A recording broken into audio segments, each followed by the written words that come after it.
प्रिय भाइयों और बहनों, प्रभु यीशु मसीह के पवित्र नाम में आप सभी को मेरा सादर प्रणाम।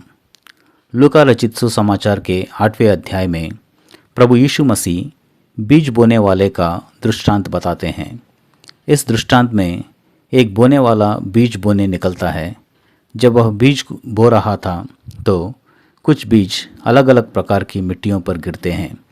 यीशु इस दृष्टांत का अर्थ बताते हुए कहते हैं, बीज परमेश्वर का वचन है और मिट्टी मनुष्य का हृदय है। यहाँ प्रभु यीशु वास्तव में 4 प्रकार के लोगों के बारे में बता रहे हैं जो परमेश्वर का वचन सुनते हैं, परंतु उस वचन का फल इस बात पर निर्भर करता है कि वह बीज किस प्रकार की मिट्टी में गिरता है, यानी मनुष्य का हृदय कैसा है। आज की इस कड़ी में हम केवल 5वें वचन पर ध्यान देंगे, जहाँ पहली मिट्टी का उल्लेख है। आइए देखें कि यह मिट्टी किस प्रकार के हृदय को दर्शाती है और प्रभु हमें इसके द्वारा क्या शिक्षा देना चाहते हैं। पहली मिट्टी, मार्ग के किनारे की मिट्टी। लूका 8वां अध्याय 5वां वचन। एक बोने वाला बीज बोने निकला, बोते हुए कुछ मार्ग के किनारे गिरा और रौंदा गया, और आकाश के पक्षियों ने उसे चुग लिया। जब बोने वाला बीज बो रहा था तो कुछ बीज मार्ग के किनारे गिर गए।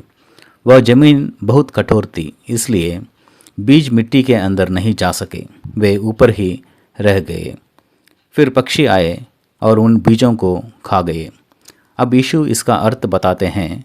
वे कहते हैं कि यह उन लोगों का चित्र है जो परमेश्वर का वचन सुनते तो हैं, लेकिन उसे अपने हृदय में ग्रहण नहीं करते।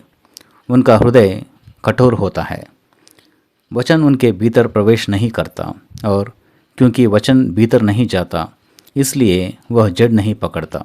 फिर शैतान आता है और उस वचन को उनके हृदय से उठा ले जाता है ताकि वे विश्वास ना करें और उद्धार ना पाए। एक छोटा सा उदाहरण, मान लीजिए एक किसान अपने खेत में बीज बोता है। यदि खेत की मिट्टी कठोर है तो चाहे किसान कितना भी अच्छा बीज क्यों ना बोए, वह बीज अंदर नहीं जाएगा, वह ऊपर ही पड़ा रहेगा और थोड़ी ही देर में पक्षी आकर उसे खा जाएंगे। समस्या बीज में नहीं है, समस्या किसान में भी नहीं है, समस्या मिट्टी में है। उसी प्रकार जब परमेश्वर का वचन सुनाया जाता है तो समस्या वचन में नहीं है, क्योंकि परमेश्वर का वचन जीवित और सामर्थी है। समस्या यह होती है कि मनुष्य का हृदय कठोर होता है। जब हृदय कठोर होता है तो वचन भीतर नहीं जाता, और जब वचन भीतर नहीं जाता तो जीवन भी कभी नहीं बदलता। इसलिए आज प्रश्न यह नहीं है कि आपने कितना वचन सुना है, प्रश्न यह है कि आपका हृदय कैसा है। आज की वास्तविकता। प्रिय भाइयों और बहनों, आज भी ऐसे बहुत से लोग हैं, वे कलीसियों में आते हैं, वे संदेश सुनते हैं, शायद वे कई वर्षों से परमेश्वर का वचन सुन रहे हैं, लेकिन वे उसे गंभीरता से नहीं लेते। वे अपने कानों से सुनते हैं, लेकिन उनका हृदय नहीं बदलता। वे केवल परंपरागत मसीही बने रहते हैं। वे बाहर से धर्म का पालन करते हैं, लेकिन सच्चे मन से पश्चाताप नहीं करते और परमेश्वर के साथ जीवित संबंध में नहीं आते। और दुख की बात यह है कि ऐसे लोग पूरी जिंदगी परमेश्वर का वचन सुनते रहते हैं, फिर भी उनके जीवन में कोई आत्मिक फल दिखाई नहीं देता। एक गंभीर प्रश्न। प्रिय भाइयों और बहनों, आज मैं आपसे एक गंभीर प्रश्न पूछना चाहता हूँ।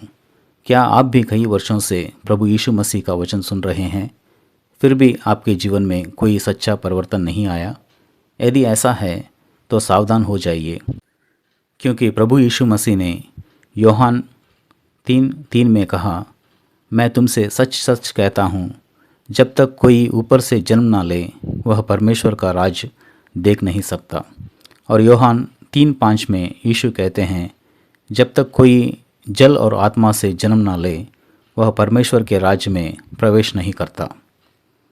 इसलिए अपने आप को धोखा मत दो, ध्यान दो तुम क्या सुन रहे हो, तुम कैसे सुन रहे हो, और जो सुन रहे हो उसके साथ क्या कर रहे हो। अपने कठोर हृदय से छुटकारा पाओ।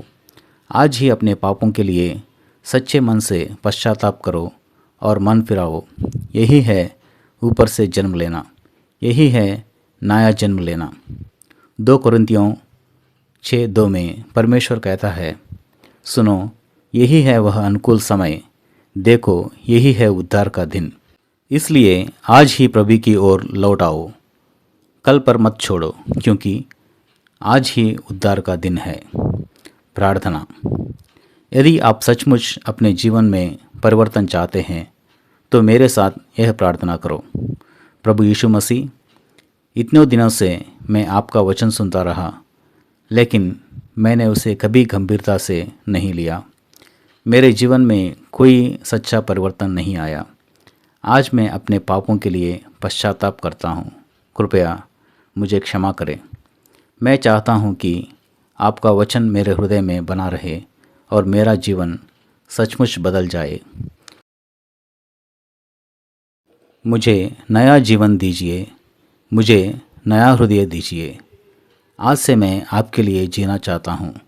यीशु के नाम से प्रार्थना करता हूँ। आमीन।